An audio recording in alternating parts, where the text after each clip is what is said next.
Welcome. In this video, I will show you what to check if your SONY ZV-E10 Mark II won't turn on.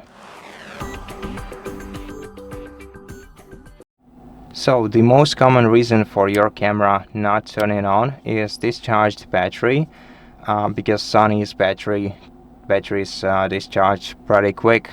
Therefore, we're gonna have to open the tray at the bottom of the camera and carefully move the safety toggle to the side to remove the battery.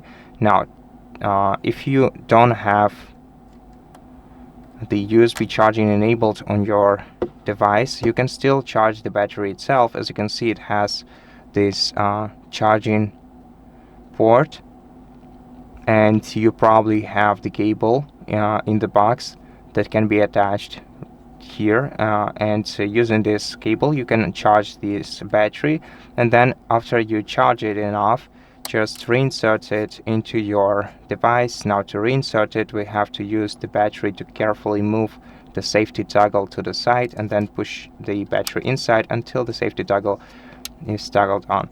Now, you can also charge your battery using the USB-C cable. Now, to do that, you have to basically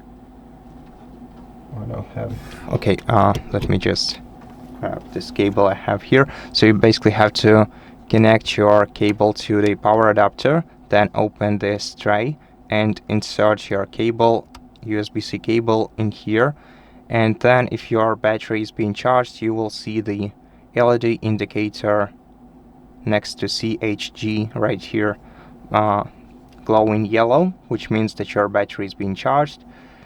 And if it's not happening,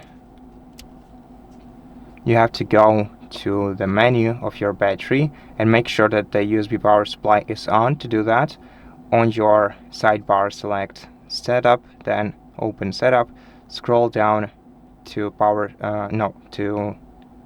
USB menu, and in USB menu make sure to select USB power supply and switch it on. And after that, you'll be able to directly charge your battery using your cable. And in case your camera still won't turn on, first thing I recommend doing is replacing the battery with another one, because this one might simply be out of capacity because of its age, and in such case only the replacement of the battery may help. And even if after the replacement your camera won't start working, you should definitely reach out to Sony customer support service and notify them about this issue. And that's it for this video. Thank you for watching it. If it helped you, please consider subscribing to our channel, leave us a like in the comment below, and I'll see you in the next one.